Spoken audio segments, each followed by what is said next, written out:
This is Shalom World Podcast.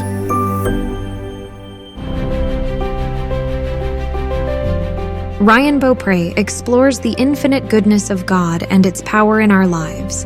Drawing inspiration from the life of St. Augustine, we look into the themes of confession, conversion, and the true source of lasting joy and happiness found in God alone. Welcome back to Words of Wisdom. My name is Ryan Beaupré, and we're here at the beautiful Way of Holiness Retreat Center in Hinton, Alberta, Canada. It's a very warm summer day.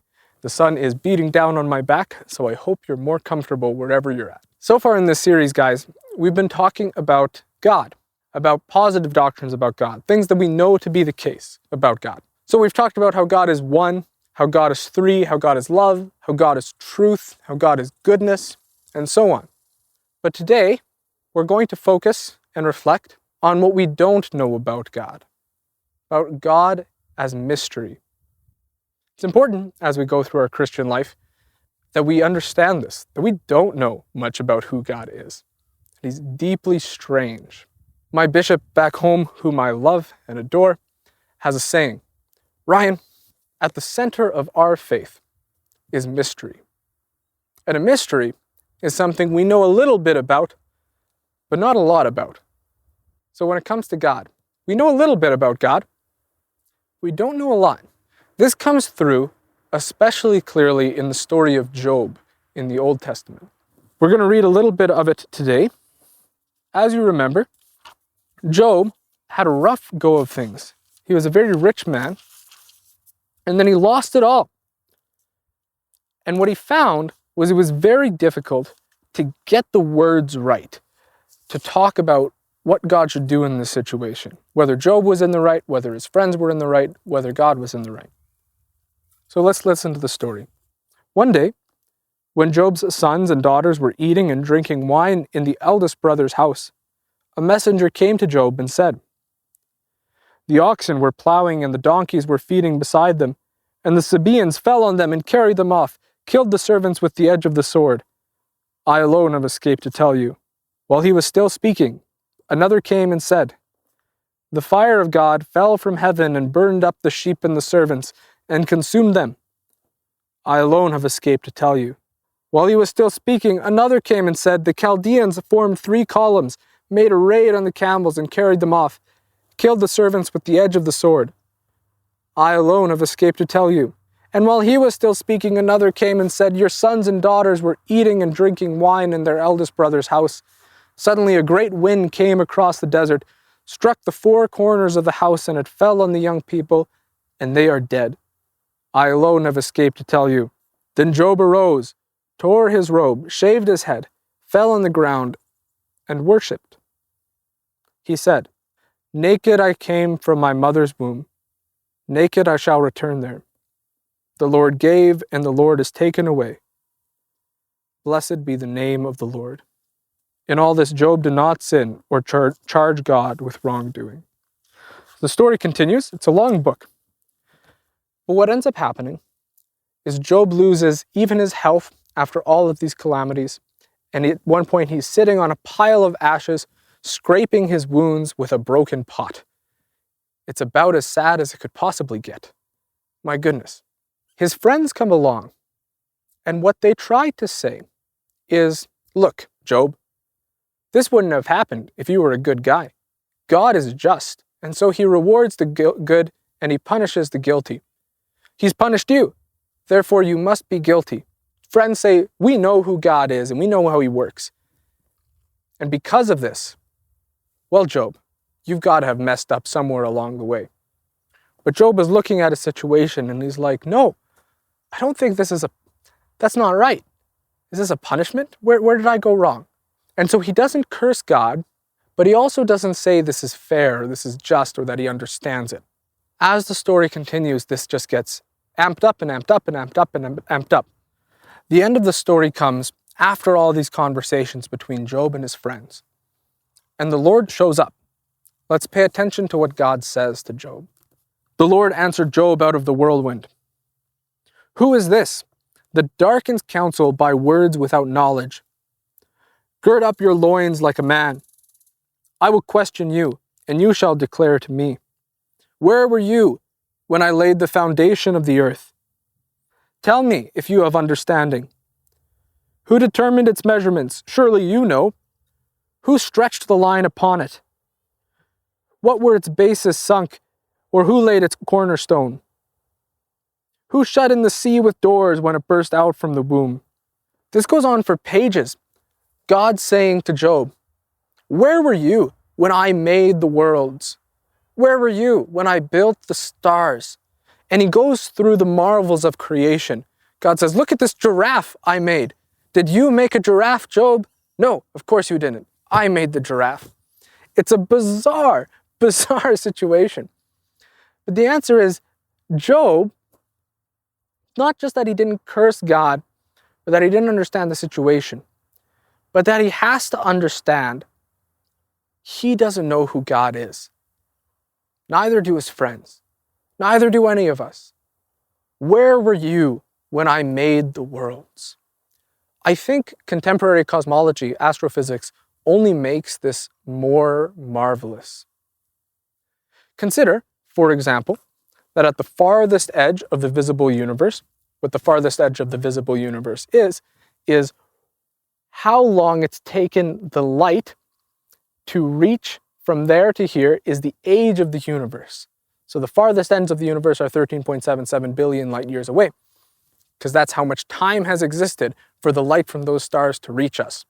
God made galaxies, millions, billions of them, which have absolutely nothing to do with us, whose light has been traveling toward us for 13.77 billion years and only now are arriving. What's God's plans for those galaxies? I have no idea. God built them because they were awesome. God didn't build them to reward you or to punish you. God built them because he wanted to. I think it's important, once again, like we learned from the story of Job, to never put our ideas of who God is or how we should act onto him, and instead simply marvel at this creator God that upholds creation. Where were you when I built the worlds? Where were you when I made Leviathan and the beasts of the sea, the giant squids, the blue whales, the white sharks? That has nothing to do with you. The infinite God is precisely that, infinite. We mustn't think we understand him. The Fourth Lateran Council puts this in dogmatic form for Catholics to believe. It says that there can be no similarity predicated between creature and creator without noting an even greater dissimilarity. Oh my gosh, that was a word salad and a half. But the dogma is this: when we compare creatures to God, and we say, God is kind of like the stars, God is kind of like my friend, God is kind of like the love that exists between humans. That's all great. But God is more unlike that than he is like it. God is always more dissimilar. Tanta maior dissimilitudo is the Latin. God is always more mysterious than he is known. When we're dealing with the problem of evil and dealing with the struggles of our life, like Job, when things fall apart, we can get into a habit of saying, well, God shouldn't have done that. God is treating me unjustly. How dare you, God? And the response, exactly as we read in Job, is, where were you when I made the world? We're in no position to be judging God. We don't understand who he is or how he operates. That's entirely his business. We're creatures. He's the creator. What lessons can we draw from all of this? 3 come to mind. The first is a deep and abiding humility. I think one of the most Christian things you can do is look yourself in the mirror and say, I have no idea what I'm talking about. We go through life and we have our plans. Ever hear that line, you tell God your plans and you hear him laughing? We all know that to be the case, hey? Looking at our life. We don't know what the future holds. We don't know God's plan for us.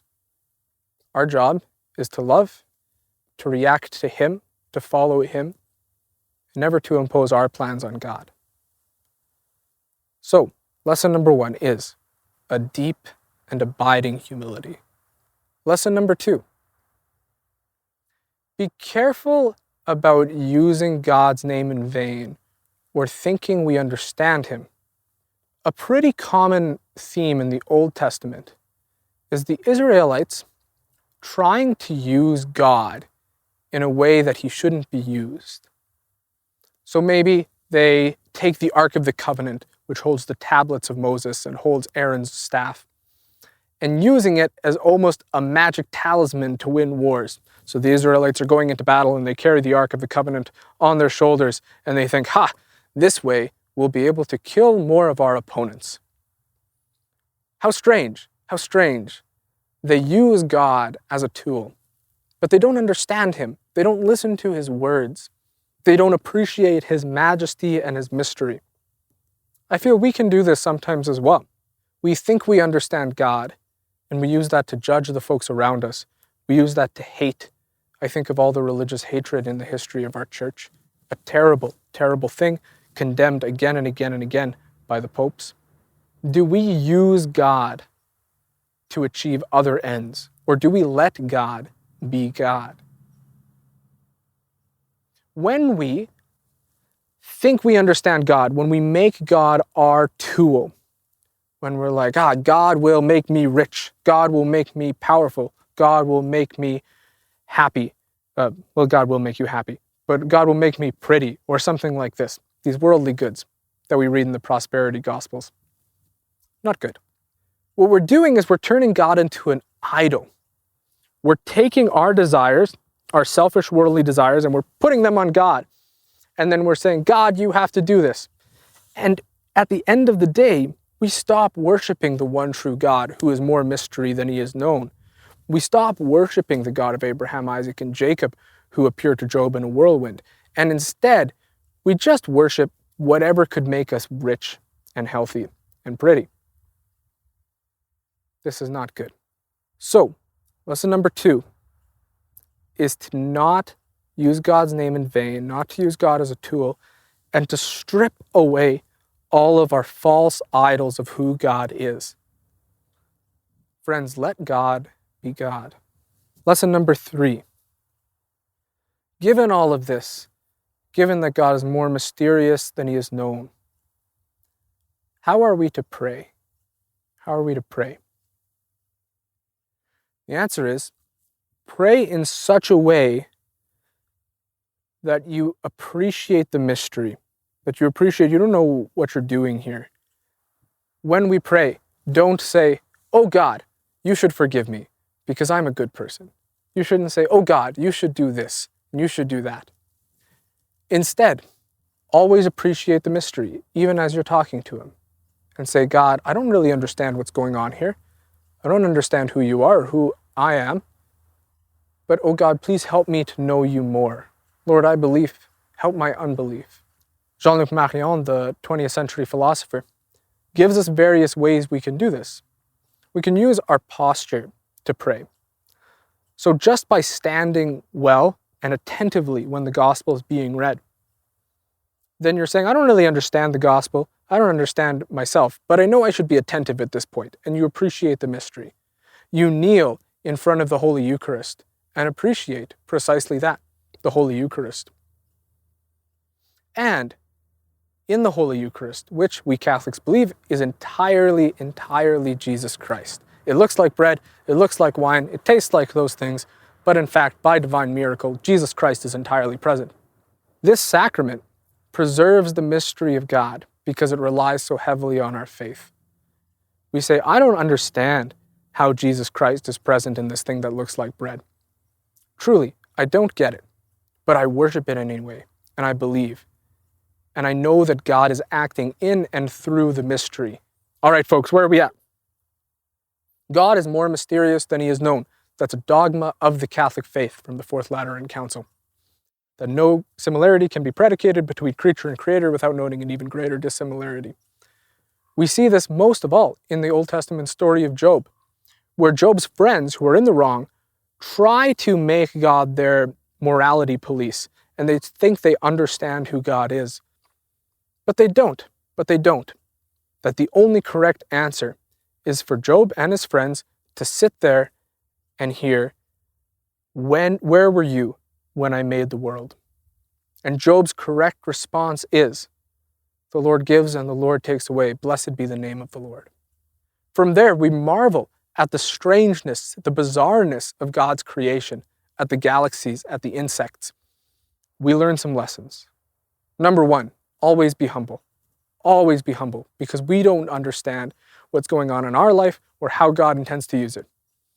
Two, never make God your idol, never make God your tool to crush down other people or to pursue your own selfish goals. And third, worship God in a way that you accept that He is God and you're not, and then you don't understand what's going on, through our posture, through humble prayers, and through the Holy Eucharist. Friends, I can't wait to see you in heaven, where together we'll worship this mysterious God. I invite you to carry these insights with you, allowing them to deepen your understanding of faith and enrich your spiritual journey. May the wisdom we've explored together inspire you to seek a deeper relationship with God in your daily life. Thank you for joining me on this exploration of faith, and may you continue to be guided by the light of God's love.